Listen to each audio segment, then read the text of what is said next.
bien, vamos a hablar un momento de las etapas y los ciclos de la poesía clandestina del Siglo de Oro y vamos a hablar en esta intervención de el ciclo de Felipe III y Felipe IV, al que sucederá el ciclo de Carlos II.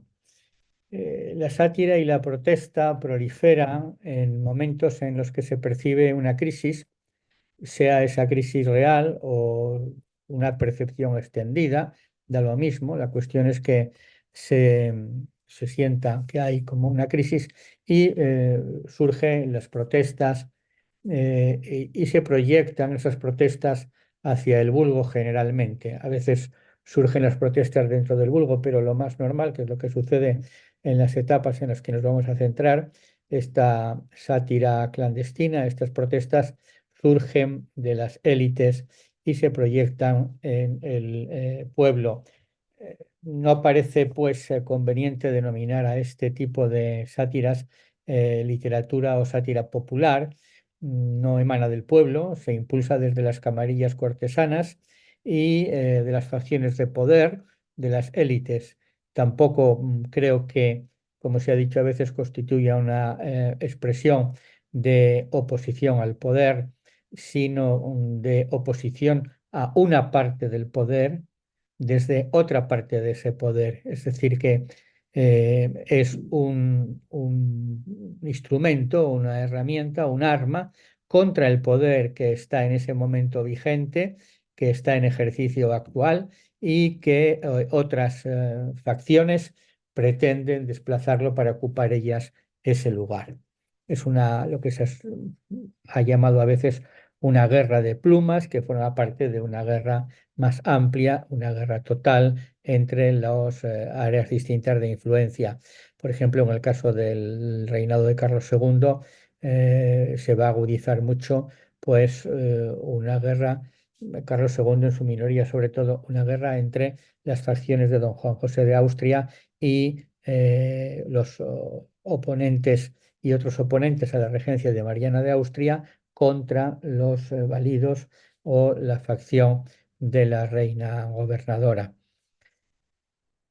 Castro Ibaseta, que ha estudiado este tipo de literatura y hace interesantes observaciones en torno al funcionamiento de lo que llama el mentidero, cree, a mi juicio, algo ingenuamente que ese mentidero refleja la opinión popular y que se trata de una proyección de esa oposición popular a la máquina de propaganda monárquico-nobiliaria de la que hablaba José María Maraval, por ejemplo.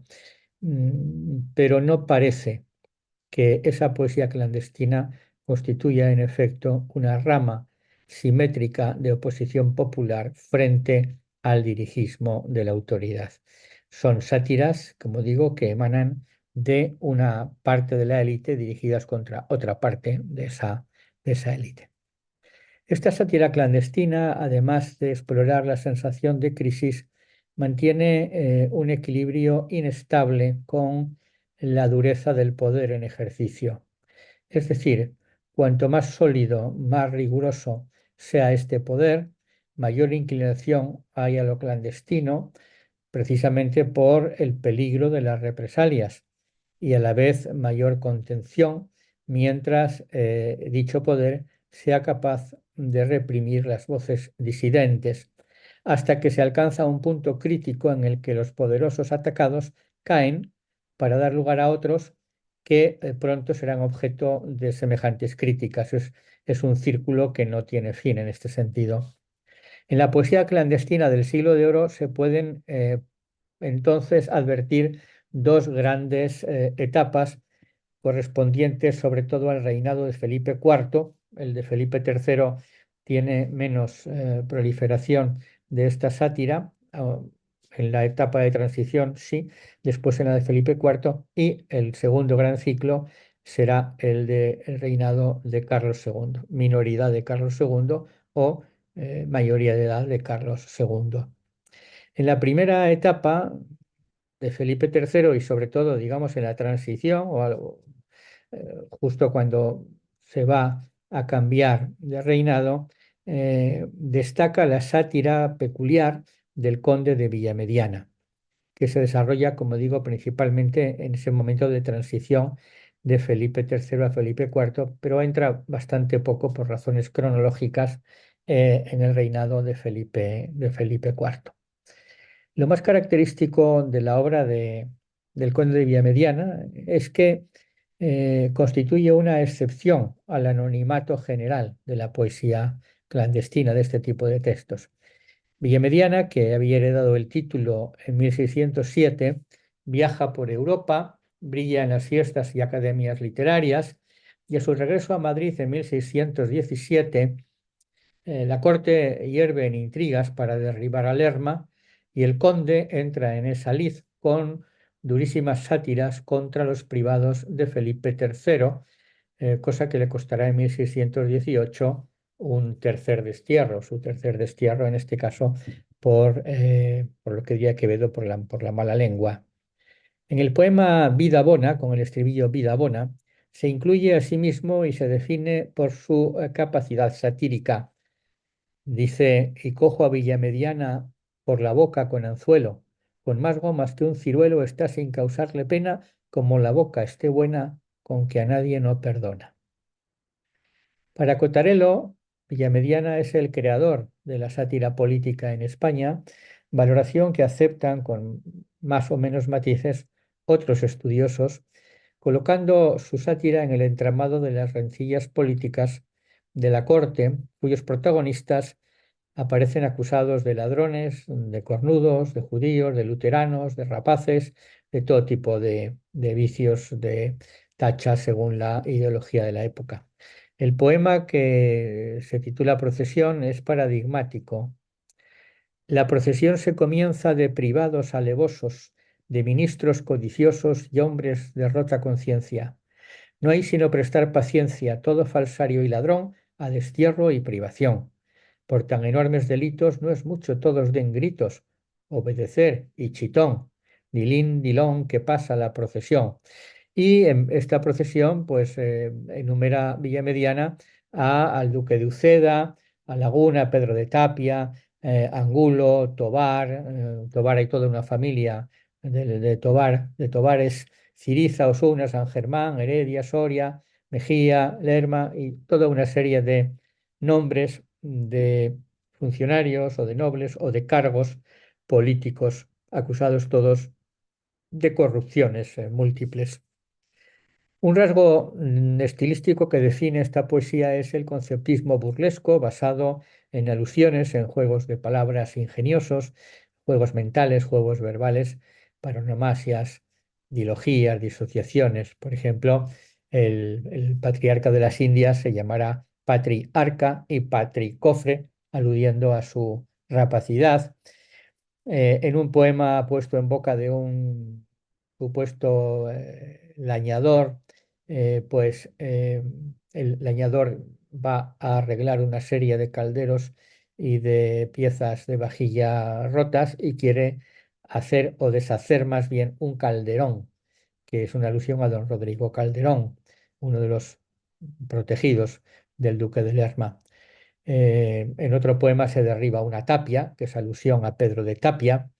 Felipe III se relaciona metonímicamente con el tusón, es decir, con el toisón de oro, pero también con el sentido de tusón bellocino, es decir, metonímicamente cordero, por lo poco enérgico que resulta el rey frente a todas las situaciones que debería solucionar, pero que no soluciona. En esta época de cambio de régimen destacan algunos protagonistas notables, además del duque de Lerma, al que llama repetidamente el Caco de las Españas, o el mayor ladrón del mundo, o el mayor ladrón de España. Y además de Lerma, como digo, destacan dos personajes muy importantes que son don Rodrigo Calderón y don Pedro Franqueza.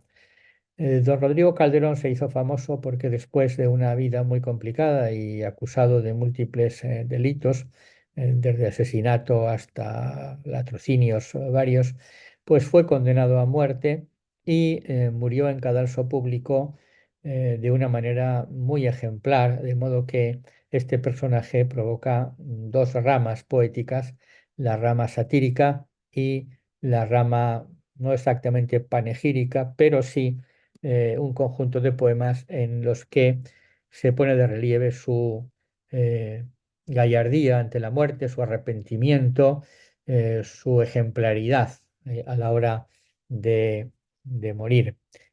Eh, Hay muchos poemas sobre don Rodrigo Calderón eh, que no puede superar la situación cuando Lerma cae del poder y se ordena una investigación promovida por Olivares, por el nuevo régimen. Lerma se había protegido haciéndose nombrar cardenal, como dice Villamediana, el mayor ladrón del mundo. Para no morir ahorcado, se vistió de colorado. Pero esto no le sirvió, este tipo de recursos no le sirvieron a Calderón, que eh, fue condenado a muerte y ejecutado el 21 de octubre de 1621 en plaza pública, a la que fue conducido en un desfile vergonzoso. Salió de su casa con 60 alguaciles de corte, pregoneros y campanillas, y los Cristos de los ajusticiados atado en una mula, con un capuz y una caperuza de bayeta, cuello escarolado, el cabello largo, el Cristo en las manos, los ojos en el Cristo.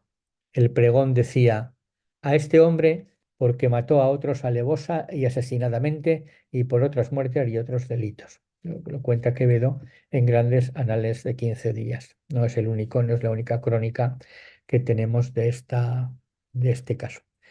Pedro Franqueza, marqués de Villalonga y protegido también del duque de Lerma, que fue secretario de los consejos de Aragón, de Castilla, de la Inquisición y de Estado, fue procesado por corrupción y condenado también a prisión perpetua y muere en la prisión a fines de 1614.